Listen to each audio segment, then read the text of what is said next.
जय जगन्नाथ स्टूडेंट्स स्वागत करुछि रश्मि ट्यूटोरियल को। तो यही वीडियो रे आज आम डिस्कसन करिबा सीपीटी अबाउट रे आपण मानकर क्वेश्चन थिला कि मैम जदि जड़े +3 रे ओडिया ऑनर्स रखिकी पढ़ुची तो सी इंग्लिश रे पीजी करि परिबो कि नहीं। बहुत सारा पिलांकर एमती क्वेश्चन आसीथिला। तो किए लिखुंट कि हिंदी रे जदि जड़े पीजी करुची से पॉलिटिकल साइंस हिंदी रे जदि जड़े +3 करुची से पॉलिटिकल साइंस रे पीजी करि परिबो कि माने जदि आपण माने कौनसी गोटे अलगा सब्जेक्ट रे +3 करूछंती ऑनर्स रखिकी तो अन्य सब्जेक्ट रे पीजी करि परिबे कि नहीं। तो ए वीडियो रे मु आपण मानकू ए विषय रे कहिबी आपण माने जदि +3 गोटे ऑनर्स रखिकी पढ़ुछंती अन्य सब्जेक्ट रे पीजी करि परिबे कि नाही।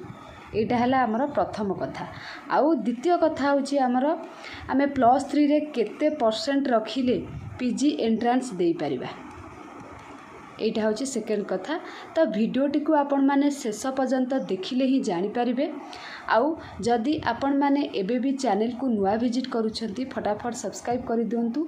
आउ जेउ माने आपण मानकर निजर फ्रेंड्स पीजी एंट्रेंस पय प्रिपरेशन करूछंती सेमानकु निश्चित ए वीडियोटी शेयर करिवे काहेकि ना ए वीडियोटा बहुत बेनिफिट रहिबो आपण माने भी जानि परिबे। तो देरी करबानी चलंतु स्टार्ट करिबा। एबे आसिला आपण माने अन्य सब्जेक्ट रे पीजी करि परिबे कि नाही। प्रथमे मु आर्ट्स कथा कहबी माने बीए कथा। बीए रे कोन हुए कि सबु सब्जेक्ट रे करि हुए नाही। किछिटा सब्जेक्ट अछि आपण माने जे कोनोसी ऑनर्स रे पढंतु ना काहेकि सेटा करि परिबे। जेमिति गोटे एग्जांपल देबी आपण मानकर एजुकेशन एमिति गोटे पीजी आपण माने जे कोनोसी ऑनर्स रखिकी +3 करिले भी आपण माने एजुकेशन करि परिबे। जदि आपण बीकॉम करिछंती एजुकेशन करि परिबे। जदि आपण बीएससी भी करूछंती एजुकेशन रे पीजी करि परिबे। आ बीए रे भी जदि आपण माने जे कोनोसी ऑनर्स रे पढुथांतु ना काहेकि आपण माने एजुकेशन रे पीजी करि परिबे हैला। साइंस रे आपण माने मनकर केमिस्ट्री ऑनर्स रखी पढुछंती तो एजुकेशन रे आपण माने पीजी करि परिबे। आ बीकॉम भी पढुतिले आपण माने एजुकेशन रे पीजी करि परिबे। एमती बहुत सारा सब्जेक्ट तो नाही किछि सब्जेक्ट आर्ट्स रो अछि आपण माने जहाँ भी पढंतु ना काहेकि +3 रे करि परिबे। सेटा मु कहि देबे आगो को आपण माने केमिति चेक करिवे केउ सब्जेक्ट रे आपण माने करि परिबे। तो आउ गोटे कथा रहिला आपण मानकर जदि आर्ट्स रे आपण माने चाहुचंती पीजी करिया पे आपण माने केवल आर्ट्स रे जे कोनोसी सब्जेक्ट अछि करि परिबे। माने बीए जदि आपण माने करिछंती तो पीजी आपण माने जदि एमए करबा को चाहिबे आपण माने केवल करि परिबे कोन सेही आर्ट्स सब्जेक्ट रे। किंतु जदि जणे बीएससी करिछि हैला जदि जणे बीएससी करिछि से जदि चाहिबे एमए करि परिबे एमकॉम करि परिबे हैला। एमएससी तो करि परिबे किंतु एमए आउ एमकॉम करि परिबे। किंतु जने आर्ट्स स्टूडेंट सी एमएससी किंबा एमकॉम करि परिबे नाही केवल सी एमए करि परिबे। आउ जदि बीकॉम कथा कहिबे जदि जने बीकॉम स्टूडेंट चाहिबो से कोन करि परिबो एमए करि परिबो आउ एमकॉम करि परिबो। एमएससी से करि परिबो नाही। केवल बीएससी स्टूडेंट माने तीनटा जांक मास्टर डिग्री करि परिबे माने एमए करि परिबे एमकॉम करि परिबे ता सहित एमएससी मध्य करि परिबे। आउ बीए पिला माने केवल एमए ता सहित बीकॉम पिला माने एमए आउ एमकॉम करि परिबे। ठीक अछि।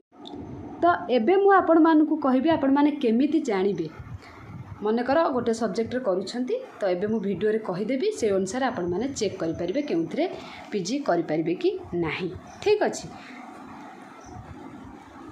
तो आगर मु आपण मानकू जेमिति कुए गूगल किंबा क्रोम ब्राउजर रे आपण माने साम्स ओडिशा सर्च करिवे। सर्च करि सारला परे टॉप रे जोटा आसीबो ता ऊपर क्लिक करिवे। क्लिक कर सारला परे आपण मानकर जेमिति आसे पोस्ट ग्रेजुएशन तो तारी ऊपर आपण माने क्लिक करिवे। तळक तळक स्क्रॉल करिवे। एठी देखि पारुथिबे लिखा है पोस्ट ग्रेजुएशन तो से पोस्ट ग्रेजुएशन ऊपर क्लिक करिवे। तो एमती आपण माने तळकु स्क्रॉल करिवे। स्क्रॉल करि सारला परे आपण माने नोटिस करिवे लिखा जाइथिबो एलिजिबिलिटी क्राइटेरिया। एठी देखंतु एलिजिबिलिटी क्राइटेरिया लिखा है तो तार ऊपर आपण माने क्लिक करिवे। क्लिक करि सारला परे एठी देखि पारथिबे कोर्स लिखा है शो लिखा है। तो फास्ट एठी आमे कोर्स ऊपर क्लिक करिवा। कोर्स ऊपर क्लिक करिकी बटानी रो चेक करिवा कि माने बटानी रे पीजी केउ माने आवेदन करि परिबे सीपीटी एंट्रेंस पाई। एठी देखंतु लेखा जायछि कोर्स बटानी तापरे एंट्रेंस बटानी पाई ही देबे लेखा जायछि सेटा स्ट्रीम कोन लेखा जायछि साइंस लेखा जायछि ऑनर्स आपण मानकर बटानी थिबा दरकार ता सहित प्लांट साइंस थिबा दरकार आ इलेक्टिव आपण मानकर सेमती बटानी आ प्लांट साइंस परसेंटेज आपण मानकर 45% सीजीपी आपण मानकर 5.5 थिबा दरकार। तो एमती आपण माने सब सब्जेक्ट रो चेक करि परिबे। नेक्स्ट आमे आउ गोटे सब्जेक्ट रो एठी चेक करबा एजुकेशन रो सो ऊपर क्लिक करबा तापर एठी देखि पारथिबे ए एजुकेशन टा आपण मानकर समस्त आवेदन करि परिबे लेखा जायछि स्ट्रीम एनी ग्रेजुएट। तो एटा आर्ट्स पिला माने साइंस पिला माने कॉमर्स पिला माने आवेदन करि परिबे सीजीपीए मध्यार 5 रहिछि। तो सेही टाइप रो आउ गोटे सब्जेक्ट आमे चेक करबा हिस्ट्री। हिस्ट्री रो आपण माने एठी नोटिस करि पारथिबे केवल आर्ट्स पिला माने आवेदन करि परिबे। एटार भी मध्य सेमती सीजीपीए 5 पॉइंट रहिछि 45% रहिछि। इलेक्टिव सब्जेक्ट कोन कोन आ ऑनर्स कोन कोन थिबा दरकार भी नोटिस करि पारथिबे। एमती आपण माने सब सब्जेक्ट चेक करि परिबे। ठीक अच्छी। तो आउ गोटे भी आम ये चेक करके देखीदबा आउ गोटे सब्जेक्ट जोटा कि आपण मानकर एमबीए एबे चेक करदेबा। एमबीए रे केउ माने आवेदन कर परिबे।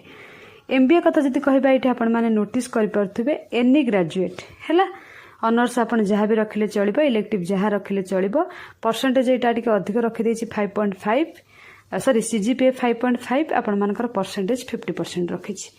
देन आम फिजिक्स रो चेक करदबा। फिजिक्स रो केवल बीएससी पिला माने आवेदन कर परिबे। एठी देखि पारथिबे स्ट्रीम साइंस लिखाइछि आपण मानकर परसेंटेज 45 सीजीपीए टा भी 5 पॉइंट अछि हैला।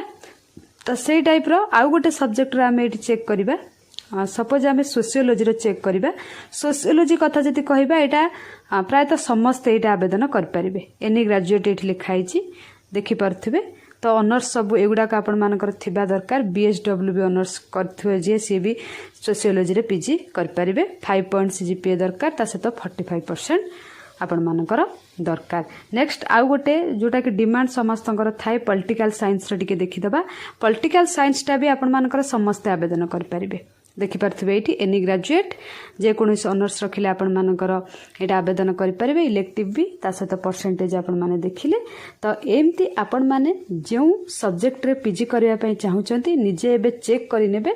आ मते भी पचारिबा को पड़िबोनी कि काहाकू आपण मानकू पचारिबा को पड़िबो नाही। निज मोबाइल रे निजे चेक करंतु आ जेउ थरे आवेदन आपण माने करिया पई चाहिबे आवेदन करि परिबे। एठी जेमिति आपण मानकर मु कॉमर्स रो चेक करि देली।